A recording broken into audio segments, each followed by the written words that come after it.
Welcome back, everybody. Good morning. We have game number 2 for the semifinals of GO4SC2 tournament between MaDFroG and Adelscott as our Protoss player. MaDFroG, of course, as our Zerg player.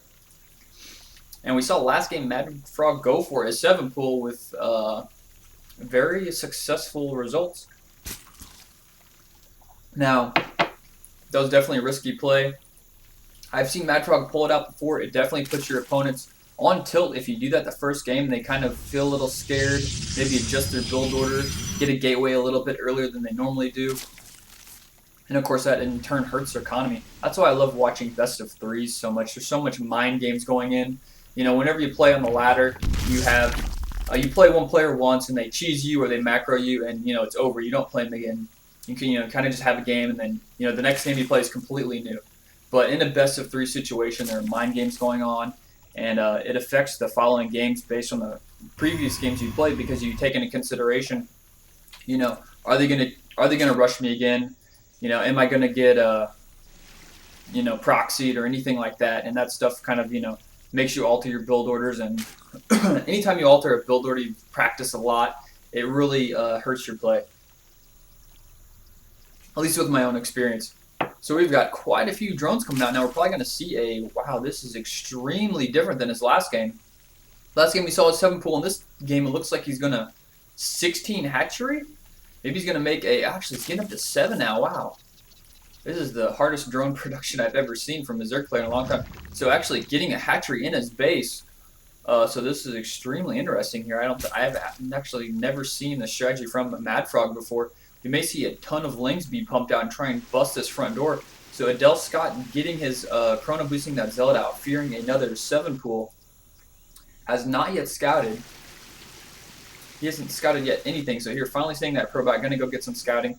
And MaDFroG already scouting with all those extra workers on production. And all those extra workers droning up and getting those minerals. He's freely can go scout around. So where is he actually going with this drone? Anyway, so Adelscott getting lucky once again, finding MaDFroG in the first location, and he's going to get lucky and scout out this big second hatchery and spawning pool. So we do have gas coming down, so we'll see if he transitions this into a big ling and into a banelink bust. So taking an expansion right now, ooh, very tricky, getting that gold. Quickly putting 3 workers on gas. We'll see what he's going to go for here. Maybe he's going for that day 9. Maybe this is for that day 9 thing where he was doing where people had to submit 0 games without making queens. That definitely looks like what he's going for right now. So he's going to have 3 hatcheries already up by the 4-minute 25-second mark. Very quick. And Adelscott going for more of a tech build. Getting that assimilator off 1 gateway. We're going to see if he decides to change his tune after seeing both those hatcheries. So he is making a stalker. We'll see if he makes a sentry next just for force fielding that ramp. Quickly sending a zealot over here to take out these destructible rocks. Very smart play, thinking ahead. He knows he's going to have to take it down eventually, so why not just send a couple extra units over there to protect that rocks. If he gets rushed, all he has to do is run them from over here to reinforce. And this 1 zealot in the front should be able to hold them off for a while, so we have a lot of drones being transferred over. So he has not made a single attacking unit yet. Finally, that queen is coming out. And metabolic boost being researched. So he's going to have a lot of money this early in the game. His economy is going to be ridiculous. He does only have 1 more harvester than Adelscott, but mining off 2 bases, especially one being high yield, his money's just going to start skyrocketing. You can see already he's in the thousands as compared to just 700 with only 1 more worker. That shows the power of those high yields. So Adelscott chrono boosting warp gates in and making a 3 gateways so far. We'll see if he goes for a robo or if he's going to go for another gateway. This spot for Overlord is probably the best map in the game for scouting with an Overlord because you get this great position right here, high ground, a little bit of a buffer area, and you get vision of a natural and their whole front door. So as a Zerg player, I love this position. I use this. I put an Overlord with that position everywhere on this map. So now going for a tech, putting up a second gas. He's got just a handful of lings out. He's got about 6 lings out. And he's going to start working on those rocks. Sentry's pushing up here and quickly killing that Overlord, trying to deny that vision for MaDFroG. Another great reason for taking out these rocks and opening up your expansion, of course, is you can sit up here with the unit with the Zelnaga Tower and get all this vision to see if anybody's going to break in your back rocks. So MaDFroG just controlling the map right now with those few lings and building a roach orange, and putting up 2 more gas. So we'll see if he's going to stick with roaches or if he's going to just get a couple of them for another transition.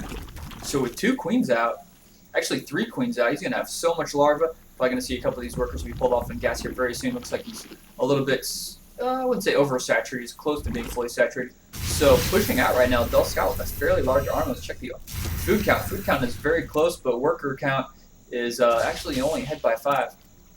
So he sees this army pushing out quickly with the power of the Zerg, making 18 lings and 1 roach. He's going to push out, and he's going to actually pick. He's going to see this expansion right now, and he needs to wait. MaDFroG is going to maybe going to sacrifice this expansion, just lose the expansion, save the workers. If he goes in here, I would not think he would go in here to try and save this. More than likely, he just let it die, but he's just going to go in with this. No, very turn around. So, taking up another expansion, I think that's a pretty smart move. He's got 5 roaches spawning out of here. He's going to actually fight.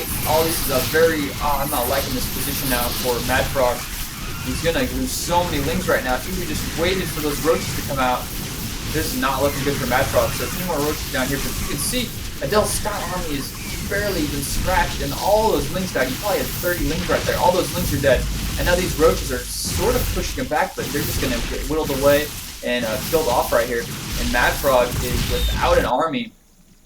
He had this huge macro play, and he kind of fought at a position where I don't think he really had to.